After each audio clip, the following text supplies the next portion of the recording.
Hola, buenas tardes. Saludos para todos y bienvenidos aquí a Cross Conversations conmigo, Andrea de la Peña. Me da gusto estar nuevamente con ustedes y esta noche quiero platicarles sobre la vida de Judá. La historia de Judá se encuentra dispersa por toda la Biblia y ofrece algunos atisbos de su vida. En el libro de Génesis, el capítulo 37, versículo 26, se le atribuye a Judá el mérito de salvar a su hermano José.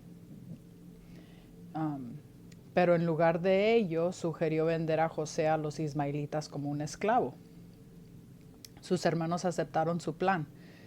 Más adelante en Génesis 38, Judá dejó a sus hermanos y se quedó con un hombre de Adulam llamado Hirá. Esta separación parece significar un alejamiento de las creencias de su padre Israel, ya que Judá se casó con una mujer cananea. Juntos tuvieron 3 hijos. La elección de Judá de una esposa cananea probablemente introdujo las costumbres y los dioses de Canaán en su hogar, lo que influyó en la educación de sus hijos. La Biblia describe al primogénito de Judá como malvado a los ojos de Dios, lo que lo llevó a la muerte por juicio divino. Tamar, la esposa del primogénito, quedó sin hijos.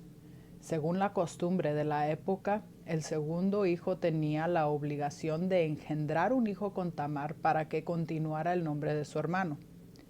Sin embargo, el segundo hijo de Judá se negó a cumplir con esta responsabilidad, lo que enfureció a Dios, y él también fue condenado a muerte. Judá envió a Tamar de regreso a la casa de su padre con la promesa de que podría casarse con su tercer hijo una vez que tuviera la edad suficiente para cumplir con el deber de engendrar un hijo en nombre de su hermano. Sin embargo, Judá tenía miedo de perder a su tercer hijo, por lo que no cumplió su palabra. Después de algún tiempo, la esposa de Judá falleció. Nos dice la Biblia que fue a supervisar Judá la esquila de sus ovejas, acompañado por un amigo.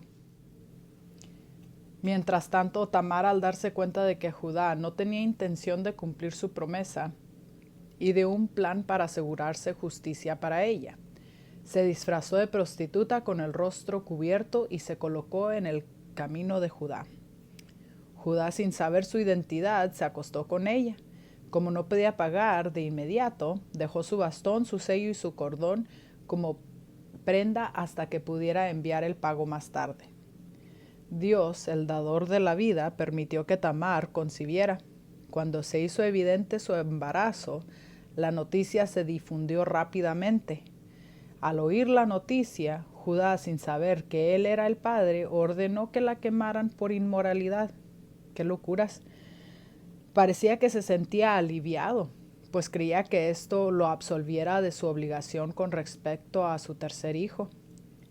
Sin embargo, cuando Tamar fue presentada, ella presentó el bastón, el sello y el cordón de Judá, declarando: el dueño de estos objetos es el padre de mi hijo. Confrontado con la evidencia, Judá admitió: ella es más justa que yo, reconociendo su incumplimiento de su promesa. Su intención inicial de matarla se vio frustrada por el reconocimiento de su integridad. En esta historia podemos ver varios aspectos del carácter de Dios, incluyendo su justicia, misericordia, soberanía y fidelidad. La justicia de Dios.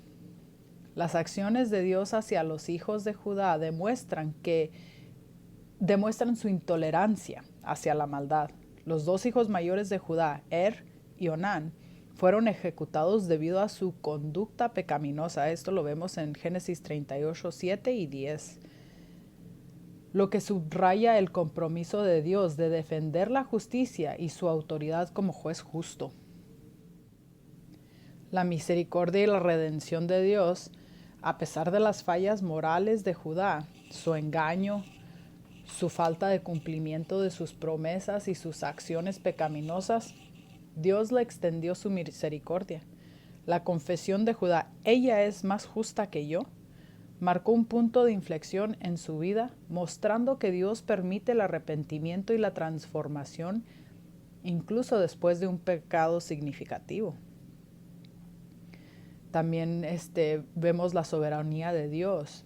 Dios obró a través de una situación profundamente imperfecta para cumplir su propósito. Las acciones de Tamar aseguraron la continuidad del linaje de Judá, y sus hijos gemelos, Fares y Zera, se convirtieron en parte del plan redentor de Dios. Fares aparece en la genealogía de Jesucristo. Esto lo vemos en Mateo 1, versículo 3, lo que demuestra que Dios puede usar a personas imperfectas y circunstancias complicadas para cumplir su plan final. En la historia de Judá también vemos la fidelidad de Dios a sus promesas. La historia muestra el compromiso inquebrantable de Dios con su pacto con Abraham, Isaac y Jacob. A pesar de los sentimientos personales de Judá, Dios preservó la línea por la que vendría el Mesías.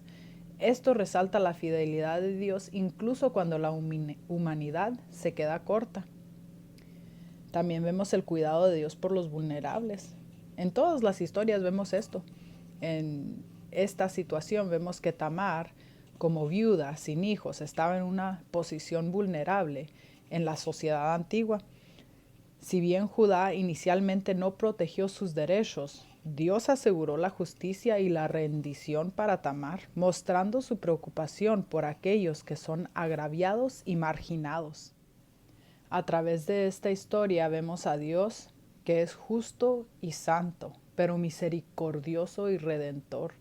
Él obra a través de personas y situaciones quebrantadas para cumplir sus propósitos divinos, recordándonos que ningún pecado ni fracaso está más allá de su capacidad de redimir.